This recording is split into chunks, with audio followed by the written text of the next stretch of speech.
Hello there. So, I'm here with Michael and George, and we're here to talk about emerging technology and gaming technology in the curriculum. So, please guys, introduce yourselves. My name is George Kachaamy. I'm the Director of Center for Research, Innovation and Design at the American University in Dubai. I'm also a Professor of Architecture. I'm a certified VR sketch trainer, Gravity Sketch certified instructor. I'm also a Victory XR certified VR educator. And the center itself, talking about gaming, of course, the center itself is an Unreal academic partner through Twinmotion. The center itself does four things: research, innovation, design, and continuing education. One of the main things that we do, we try to bring in emerging technologies into the curriculum, into education, and try to inject them into the different courses. Because, technology, gaming techniques, all of these are very important at the moment to be able to bring them in and equip the student and the next generation. And today we're going to show some example, how actually we managed to gamify creation of virtual space. What we try to do is, we ask students to design inside virtual reality. For virtual reality, you could see here on the screen that it's split. On the left, you see the physical world where students are inside virtual reality designing a virtual world, and you can see them all together in the virtual world. Here, the design brief was based on gamification, which is gamifying and creating the space of playfulness, where students were asked to actually design a virtual environment inspired by games. And you could see from process to outcome, we have used immersive technologies, emerging technologies, of course, and then we have asked the student to design spaces using virtual reality. All the work that you see here is done by students. This is an example where students were inspired by God of War. And then they created these 7 realms, and they portrayed them through virtual reality.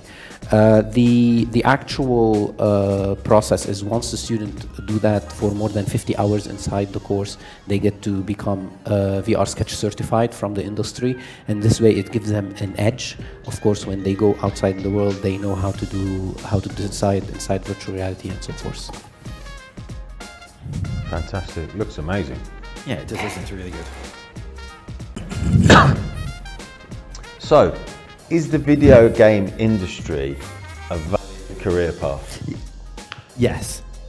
Next question. No. Yeah. Yes, it is. And I have been working to demystify this with parents, and even in the UK, people still believe it to be quite a niche industry.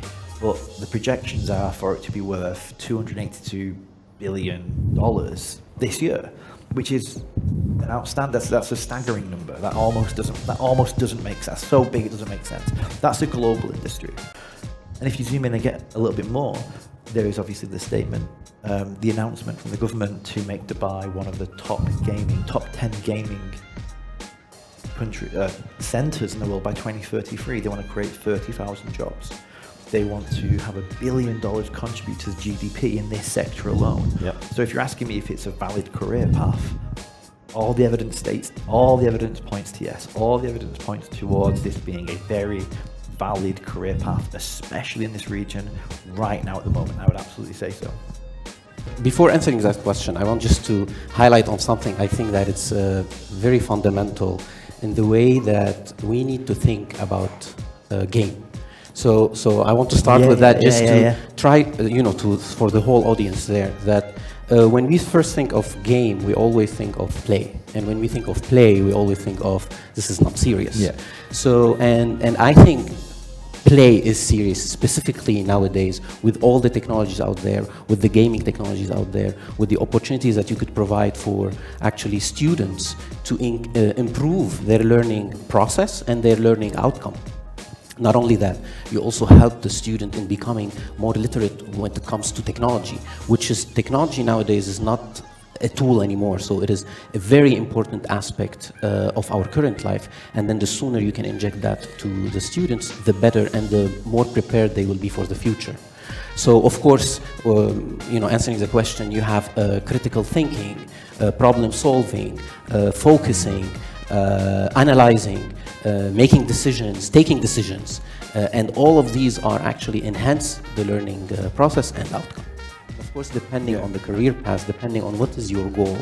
If your goal is financial, incentive, is your goal is growth and development, is your goal global reach? I mean, they all fill in. And then, I have some data here. I think you showed some very interesting data. But I mean, if you look at it, we have billions of dollars in investments. And we're talking about, in 2019, 87 billion on in-game purchases, items only. I mean, that is, My son was most of those. In other words, that was me. Well, thank you very much. So not only talking about the creation, but talking about the amount of users. I mean, we could talk about metaverse-inspired games. Like you had 70 million active users Fortnite, 250 million active users Roblox, 100 million active users in Minecraft, and so more than 600 million. I mean, think about that. I mean, if you're talking about financial incentive, not mentioning also the skills and the growth and the development that could follow that. So yes, the question is definitely. Is it? Yes. Yeah, and it's not only here. Yeah, it's everywhere. Okay. Yeah, and I think just adding about what you said, it's a tool. It's integrated into all aspects as well now. And it will be integrated even more into our lives. This gaming technology will be integrated more into what or I hope it will be integrated more into our lives moving forward. How do you think gaming technology can be integrated into lesson plans and curriculum frameworks?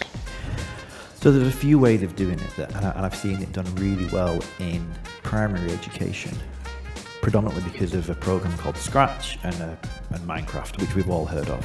So Scratch is a visual coding language, but you can use it you can give students problems once they know how to do the programming, which would be done in their computing lessons. You can give them programs outside of their computing lessons with Scratch for them to solve. They can present information in a more interesting way. They don't have to write a Word document or a PowerPoint. They can present an animation, which is powered by Scratch, which is technically not really gaming software, but is a really nice soft introduction to it. But then you have Minecraft, and I have delivered maths lessons, science lessons in Minecraft because of the countless tools that are available in Minecraft and the lesson resources.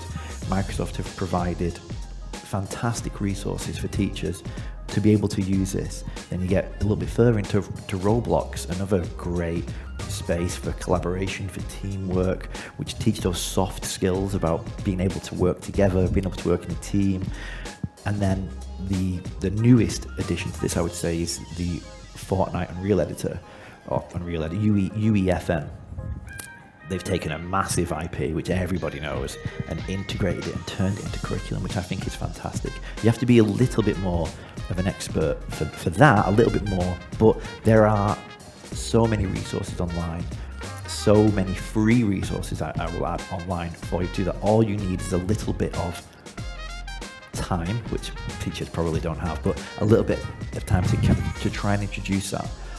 But going back to the question about being integrated, it's about allowing the students potentially a different way of presenting their information. Rather than it being written, it can be presented in a game, it can be presented in a space. I've done some work where it was in the Unreal Engine, but you could do this in Minecraft, you could do this in Roblox, where the student work was presented in an auditorium. It was like a museum. So rather than it just being a PowerPoint, it was an interactive museum, and I could kind of see the narrative. That's very simple to do in Minecraft with the text blocks, and I guarantee most students in year 4 upwards could definitely do that already, could definitely present their work in a unique way. And you'd be surprised. I was really surprised at what the students were able to produce. That is from primary up to 18.